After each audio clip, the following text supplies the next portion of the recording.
예, 법원이 국민의힘 비대위 전환의 효력정지 가처분 신청을 사실상 받아들이면서 인용이 됐죠. 집권 여당이 말 그대로 혼란스러운 상황입니다. 이와 관련해 국민의힘 바로 세우기 모임의 대표를 맡고 있었고 이준석 대표와 똑같이 이 비대위 체제 전환이 잘못됐다고 역시 가처분 신청을 별도로 냈던 분입니다. 신인규 국민의힘 부대변인을 전화로 연결해서 입장을 좀 들어보겠습니다. 부대변인님 나와 계시죠? 네, 안녕하세요. 국바세 신인규 변호사입니다. 예, 안녕하십니까. 일단 신인규 변호사님 입장에서는 원하는 대로 가처분 신청이 나왔죠. 어떻습니까? 예, 오늘 사실 그 가처분 결정이 나왔는데요. 그동안에도 사실 다소 늦어지는 거 아니냐 이러면서 여러 가지 말들이 많았는데 사실 핵심은 절차 하자와 내용 하자 두 가지가 있는데요. 예. 거기서 이제 내용 하자까지 인정을 받기를 저는 바랬습니다. 그런데 이번에 결정을 보니까 절차 하자도 당연하거니와 이제 내용상 실체적 하자까지 재판부가 적극적으로 깊숙이 판단하면서 예. 상당히 이번 이 소송은 이준석 대표의 완승이다. 저는 이렇게 평가하고 싶습니다. 완승이다. 지금 말씀 중에 내용에 실체적인 부분을 재판부가 보다 구체적으로 지적했다고 했는데 좀 구체적으로 얘기해 주시면 어떤 부분이죠? 예, 우선은 그 국민의힘과 주호영 비대위원장의 주장처럼 정당의 자율권이라는 것을 인정을 했습니다. 예. 근데 정당의 자율권을 인정을 함에도 불구하고 이번에 국민의힘에서 무리하게 추진했던 이런 꼼수 비대위 같은 것은 정당에서 허용될 수 있는 범위를 넘어섰다라는 것이 재판부의 요지고요. 예. 거기서는 우리 헌법에서 규정하고 있는 정당 민주주의, 그중에서 가장 중요한 것은 당원 주권을 확인하는 것이거든요. 그러니까 쉽게 말해서 당원들이 뽑은 당대표를 어떻게 해임에 대한 명문 규정도 없이 마음대로 끌어내리고 사실상 비대위로 전환하느냐 이런 겁니다. 그래서 비상 상황이라는 해석도 상임정국위원회에서 내렸지만은 거기에 대해서도 재판부가 이거 비상 상황 아니다. 이런 식으로 명확하게 했기 때문에 이제 비대위의 출범 자체가 무산된 거고요. 예. 주호영 원내대표는 이 시간부터는 비대위원장의 일을 할 수는 없습니다. 이 시간부터 비대위원장의 일을 할 수 없지만 일단 효력 정지이기 때문에 본안 소송 결과가 나올 때까지는 이제 비대위원장이지만 직무가 정지된 비대위원장 이렇게 봐야 합니까? 제가 호칭 가지고도 많이 좀 헷갈려서요. 예. 이준석 대표도 당의 대표지만 거리가 아니라 지금 사고 상태 아닙니까? 윤리위 징계 이후에 6개월 동안 당무가 정지되어 있는데 아마 본안 소송도 한 6개월 갈 겁니다. 그러니까 둘이 이제 비슷한 상황이 되는 거고요. 예. 그래서 그 본안의 판결 시까지는 이 가처분 결정에 의하면은 효력이 정지된다. 그러니까 직무 집행을 할 수 없다. 이것이 이제 재판부의 뜻이라고 판단하시면 되겠습니다. 신인규 국민의힘 전 부대변인께서는 이준석 전 대표가 징계받고 또 비대위 체제가 들어서는 전 과정에서 이준석 전 대표랑 비슷한 입장이었습니다. 그런데 오늘 국민의힘 일부에서는 이런 얘기를 했습니다. 법원이 정당의 자율적인 의사결정을 침해했다라고 주장했습니다. 유감을 나타냈는데 여기에 대해서는 어떻게 보십니까? 우선은 그 말씀을 하시는 분들은 대한민국 헌법을 좀 일독해보기를 제가 진지하게 권하고 싶고요. 예. 법원이 정당의 자율성을 침해한 게 아니라 정당에서 헌법 가치를 침해한 것이죠. 그러니까 지금 누가 잘못을 했느냐를 먼저 좀 가리셔야 될 것 같고 예. 또 법원의 이런 독립적인 사법부가 내린 헌법에 의해서 보장되는 상권 분립 아닙니까?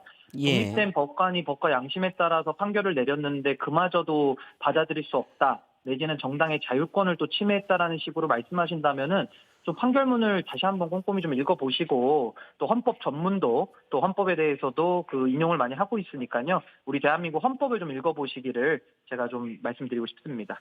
예, 일단 국민의힘 지도부에서는 상임전국위의 정당한 유권 해석을 법원이 임의로 뒤집었다라는 입장을 냈습니다. 오늘 이의 신청을 했다고 했습니다. 그러니까 가처분 신청에 대한 이의 신청인데요. 혹시 절차가 그러면 어떻게 됩니까? 신인규 변호사님이시니까요. 예, 이의 신청하면은 이제 상급 법원에서 판단을 다시 한번 받아보는데요. 예. 대세는 큰 결론에 지장은 없다고 봅니다. 왜냐하면 법리 판단이기도 하거니와 이게 이제 1심이거든요. 사실상 보면 여기서 예. 충분한 심리를 했기 때문에 크게 저는 결론이 달라지진 않는다고 보는데 그건 어차피 채무자 측의 마땅한 법적 권리니까요. 그거 자체 행사하는 것을 나무랄 건 아닌 것 같고요. 아까 그 상임정국위원회 말씀 잠깐 하셨는데 예. 그 상임정국위원회가 한 50명 정도 출석해서 이제 땅땅땅 때리는 거거든요. 근데 이제 전당대회라는 것은 10,000명 이상의 전 당원이 모일 뿐만 아니라 전 국민이 뽑는 겁니다. 예. 아니 전 국민이 뽑는 거를 어떻게 50명이 모여가지고 땅땅땅 하면서 당권 쿠데타를 일으키고 이것이 정당의 자율권이라고 포장을 아무리 한들 당권 쿠데타는 쿠데타죠. 네, 그걸 어떻게 포장을 하겠습니까? 그래서 포장지를 아무리 예쁜 거를 쓰셔도 이게 잘 포장이 안 될 겁니다. 그래서 저는 결자 해지하시고 사필 규정으로 모든 사태를 돌리는 것이 이 사태를 해결하는 시발점이다. 저는 그렇게 보고 있습니다. 조금 더 구체적으로 얘기해 주시겠습니까? 결자 해지는 구체적으로 어떤 상황이 돼야 되나요? 뭐 이런 거죠. 사실은 처음에 문제됐던 것이 직무대행 체제를 인정하면서 권성동 직무대행이 하다가 예. 그 텔레그램 내부 총질 문자가 밖으로 나가면서 지지율이 9% 정도 떨어졌거든요. 그러더니 비상사태라고 하면서 배현진 최고부터 릴레이 사퇴를 합니다. 그러더니 자기들이 또 최고위는 열어가지고 사퇴하신 분이 또 와서 표결을 해요. 그러더니 예. 권성동 원내대표는 반만 사퇴한다면서 나는 직무대행만 안 하겠다. 또 이런 식으로 말이 안 되는 얘기를 하거든요. 그러다 보니까 지금 여기까지 주호영 비대위가 오면서 첫 단추를 완전히 잘못 깬 거고 이것이 그냥 단순한 어떤 하나의 문제가 아니라 정당 민주주의라고 하는 헌법 제8조 2항을 지금 침해했다는 것이 재판부의 결정인 것입니다. 예. 그렇다면은 다시 정당 민주주의를 원상복구하는 것이 그 해결의 시발점 아니겠습니까?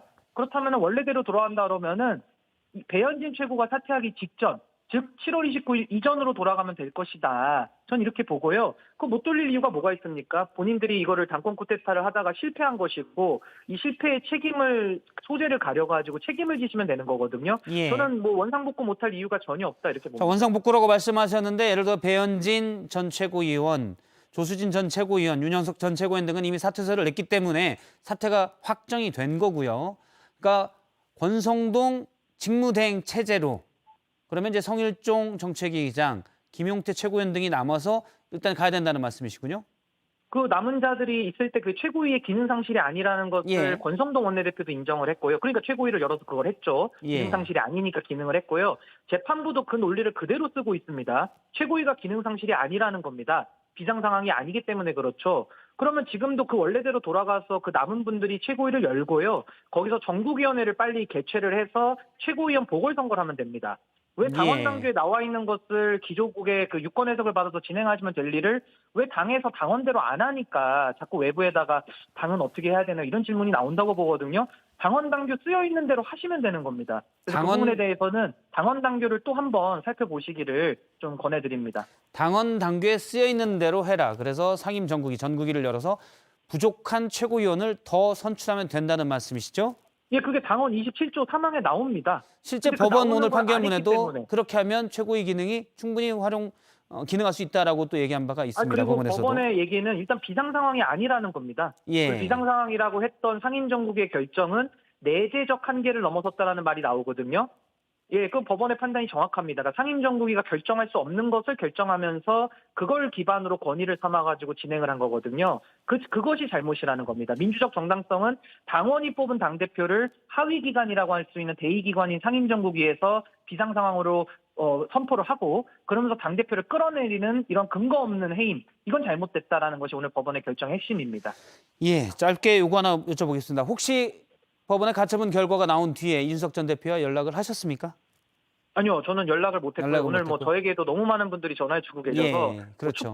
축하 연락과 문의 연락이 너무 많아서 예, 지금 전화기를 쓸 수 없는 상황입니다. 예, 이준석 전 대표는 어떻게 하면 될까요? 짧게 부탁드리겠습니다. 뭐 저는 이준석 대표가 이번에 원칙을 지키는 싸움을 했다고 보거든요. 상당히 예. 용기 있게 맞섰습니다. 그래서 저는 좀 이준석 대표도 소신 있는 정치를 앞으로 부탁을 하고요. 또 당원들이 바라는 부분도 있을 겁니다. 저는 그런 부분에 대해서도 이준석 대표가 잘 본인을 돌아보는 좀 그런 예. 계기가 됐으면 좋겠다 이렇게 봅니다. 알겠습니다. 국민의힘 신인규 전 부대변이었습니다. 오늘 말씀 고맙습니다. 네, 감사합니다.